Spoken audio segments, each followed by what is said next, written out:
उपमुख्यमंत्री एकनाथ शिंदे जिल्ह्याच्या दौऱ्यावर होते. त्यांनी सांगितले की रत्नागिरी जिल्हा परिषद शिवसेनेचीच असेल. शिवसेनेचा हा बालेकिल्ला आहे आणि उद्धव बाळासाहेब ठाकरे यांची या ठिकाणी ताकद नाही, त्यामुळे आमचाच इथे विजय होईल, सगळ्या जागा आम्ही जिंकू असा त्यांनी दावा केलेला आहे.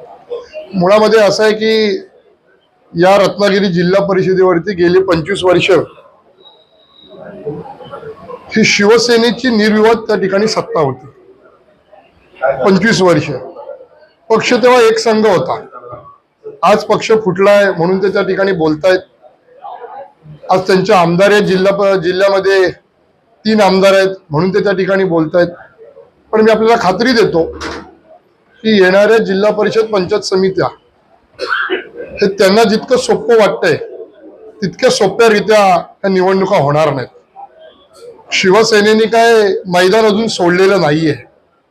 शिवसेना उद्धव बाळासाहेब ठाकरे हा जो आमचा पक्ष आहे आणि मूळ शिवसेना आम्ही ज्याला म्हणतो ते आम्ही आहोत. आणि म्हणून मूळ शिवसेनेची सत्ता त्या ठिकाणी जिल्हा परिषदेवरती आणण्यासाठी इथला प्रत्येक शिवसैनिक हा त्या ठिकाणी कटिबद्ध आहे, मेहनत घेईल आणि निश्चितपणाने लढत ही चुरशीची लढत होईल. कोणाची सत्ता आहे, कोणाकडे जास्त पैसा आहे, कोणाची दादागिरी चालते त्याकडे फार शिवसैनिक बघणार नाही. तर शिवसेना आपल्या पद्धतीने ह्या निवडणुका लढेल आणि जिंकेल. असं मी मागच्या वेळेस अंजनवेल जिल्हा परिषद गटातनं निवडणूक लढलो होतो. सुदैवाने पुन्हा एकदा तो जिल्हा परिषद गट हा सर्वसाधारण म्हणजे त्याचं आरक्षण सर्वसाधारण पडलंय आणि म्हणून पुन्हा एकदा मी अजगोली जिल्हा परिषद गटातनं निवडणूक लढवू इच्छितो.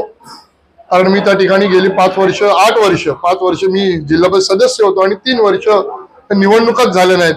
आणि मी गेले 8 वर्ष अतिशय प्रामाणिकपणे या सगळ्या जिल्हा परिषद गटातनं 3 ते 4 वर्ष होत आली आणि तो 9 वर्ष मी प्रामाणिकपणे या गटामध्ये काम केलंय आणि त्यामुळे पुन्हा एकदा मी अजगोली जिल्हा परिषद गटातनं निवडणूक लढवणार आहे.